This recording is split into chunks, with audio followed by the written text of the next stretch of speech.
ያው እንግዲህ ቤተሰብ ትናንት አብርሽና ሄርሜላን ፖሊስ አንጥተው ዳኒና ማናት ይቻቦ ስሟ ጠፋኝ። እሷ ይዘው መተው አሳስረውን ነበር። እንግዲህ 24 ሰዓት ታስሮ ተለቋል። ደስ ይላል። እንግዲህ ዛሬ ይቅርታ ተጠያይቀው ታላቅ ወንድሙ መጥቶ ልጁን ይዞ አብርሽ ለእናቱ አስረክቧል። እንግዲህ በጣም ደስ ይላል። ነገ ደግሞ መልሰው እነሱ አሁን ችግራቸው ማን ነው አብርሽም ህይወቱ እንዳይኖር ሩታም የራሷ ህይወት እንዳይኖር ለልጃቸው ሲሉ ተፋቅረው እንዳይኖሩ የሚበጠብጣቸው ያለው በአብርሽም በኩል ያለው ሰው በሩታም በኩል ያለው ሰው ነው እያበጣበጧቸው ያሉ። ሰላም ሲሆኑ ችግር እየፈጠረ ያለው በመሀል የሚገባ ሰው ነው። በጣም ያሳዝናል። እና ስለዚህ በዚህ መሀል ደግሞ ሁለቱ ምንም ቢጣሉ ቶች ምንም ቢጋጩ ልጅ ተፈጥሯል። ልጅ ግዴታ ያገናኛቸዋል። ወደዱም ጠሉም ገብቷቸዋል። ለልጃቸው ሲል መገናኘታቸው አይቀርም። ስለዚህ በመሀል የሚገባ ሰው ደግሞ አርፎ ቢቀመጥ ጥሩ ነው። እንግዲህ ተስማምተዋል። እንግዲህ አብርሽም በሳምንት 3 ቀን ልጁ እንደመጣ እንዳይ ተፈቅዶለታል። በጣም ደስ ይላል። እንግዲህ አብርሽ ጥያቄ እንደሰማነው ከሆነ እኔ በምመጣ ሰዓት 40 ደቂቃ አንድ ሰዓትም ከልጄ ጋር ተጫውቼ መሄድ ነው የምፈልገው። በዛ መሀል ግን ሌላ ሰው እንዲኖር አልፈልግም ሲል ሩታ ደግሞ ልከኛ አይደለች። አጋጣሚ አንተ ስትመጣ ሰው ሊኖር ይችላል፣ ውጡ ማለት አልችልም ነው ያለችው። እሱ ላይ ልክ ነሽ። አጋጣሚው ነው እሱ። አብርሽ ደግሞ እየተፈጠረ ያለው እኔ ልመጣ ሲል ሆን ብሎ ተጠርተው እንደሚመጡ ነው ያለው። ትክክል። አዎ ሩታ ሴራ ነው የምታሰሩ። ሲጀመር የተለከፍሽ ነሽ። አዎ ብዙ ጊዜ ልጁ ላይ ሲመጣ ይህ እንደ ህፃን ሊጫወቱበታል፣ ያላግጡበታል፣ ይንቁታል። ልክ ነው። በሰላም ልጁን አይቶ በተረጋጋ እንትን መሄድ አልቻለም። ትክክል ነው። እንግዲህ ሩታ ደግሞ እንግዲህ ሰው እንዳይመጣ እንዳትል ነው። አብረሽ ይውልሽ ሩታ የሰው ጠልቶ አይደለም፣ ተረጁ።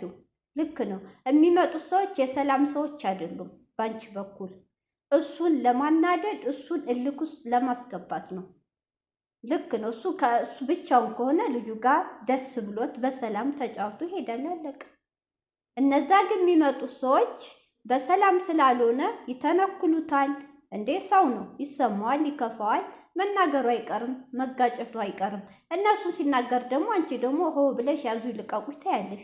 ስለዚህ ልክ ነው አብርሽ በሚመጣ ሰዓት ነገ ሊመጣ ዛሬ ይነግርሻል።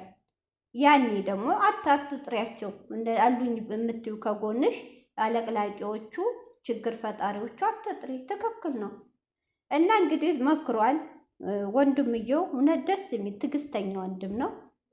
መክሯል። ካሁን በላይ ሩታም ካሁን በላይ ችግር አይፈጠርም ብላለች። ያው በጣም ደስ ይላል። ህጉ አንዳንዴ እኮ መታሰሬም ለእኔ ጥሩ ነው ብሏል። ልክ ነው። ለእሷም ለእኔም ጥሩ ነው ብሏል።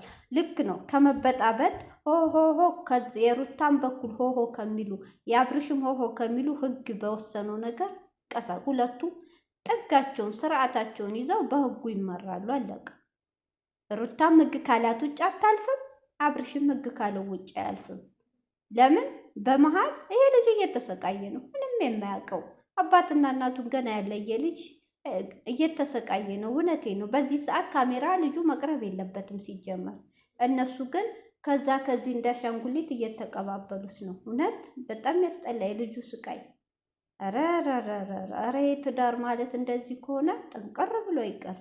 እንደ ልጅ ተወልዶ በስርዓት ካላደገ የአባቴ እናት እንክብካቤ ካላገኘቶቼ በጭቅጭቅ እንደዚህ ከዚህ እየተቀባበሉት በዛ መሀል እኔ ይቅርታ አድርጉልኝ፣ የቡታጅራ ሰዎች ምን ጉር ናቸው?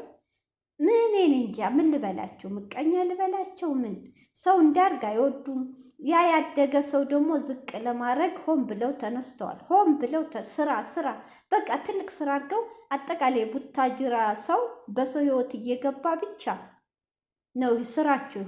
የሰውን ህይወት በመበጥበጥ ነው ብር የሚያገኙት። በጣም ያሳዝናል። እውነቴ ነው። እኔ ብዙ አየሁ። በአብርሽ ብቻ አይደለም በብዙ ሰዎች ህይወት እየገቡ እየበጠበጡ ነው።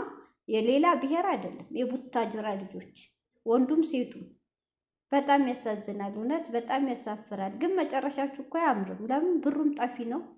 እናንተም ደግሞ መጨረሻ ላይ አንገት ትደፋላችሁ። ስለዚህ በጣም ደስ ይላል። እንግዲህ ሩታም ትምህርት የወሰደች ይመስለኛል። አብርሽም እንደዛው ልጁም እፎይ ብሎ እስቲ ያድጋል። አብርሽም እንግዲህ ከሄርሜላ ጋር ህይወትህን ኑር፣ ሩታም ደግሞ የፈለገችው ህይወት መርጣ ትኑር። በመሀል ግን ለልጃችሁ አንተም እሷም ፍቅር ሰጥታችሁ ልጃችሁ በመሀል እንዳይሰቃይ ይደግ። ነገ ጧት ሲያርግ ያድጋል እኮ እንደዚሁ ነው፣ አይቀርም።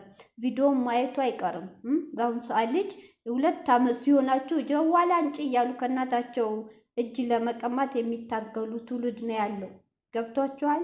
ስለዚህ ነገ ጧት ሲያርግ ምን አይነት አባት ነው ምን አይነት እናት ነው ያሳደጉኝ ማለቱ አይቀርም። ለልጃችሁ እንኳ ለአይምሮ ስትሉ ጥንቃቄ አድርጉ። ሁለታችሁ ልጃችሁን ድምጻችሁ አጥፍታችሁ አሳድጉ። በቃ ህይወት ይቀጥላል ነው። አንተም ህይወትን እየኖር ካንቺም ልጁን ግን በመሃል አታሰቃዩት፣ በልጁ አትነግዱበት። እውነት በጣም ያሳዝናል። እስቲዋቸው አሉ እኮ እንደናንተ የወለዱ ግን እስካሁን ልጆቻቸውን ካሜራ እንኳ አውጥተው እንደናንተ የሚበጣበጡ የሉም። ይሄን ገና 6 ወር ያልሞላው ልጅ የእናንተ እኮ ጉድ ነው። ለትውልድም ለተመልካችም በጣም ያስጠላ ስራ ነው እያየን ያለ ነው። እና እንግዲህ ወደ ራሳችሁ እስቲ አሁን እንኳን ትምህርት ውሰዱና ተመለሱ። ዋናው አብርሽ እንኳን በሰላም መፈታቱ ነው። ምንም አይደል፣ ወንድ ልጅ ነው። 24 ሰዓት መታሰር ቀላል ነው። ግን ብትታሰርም ሩታ ስፎክር ነበር እስከ መጨረሻ ያየውም ስትል ነበር።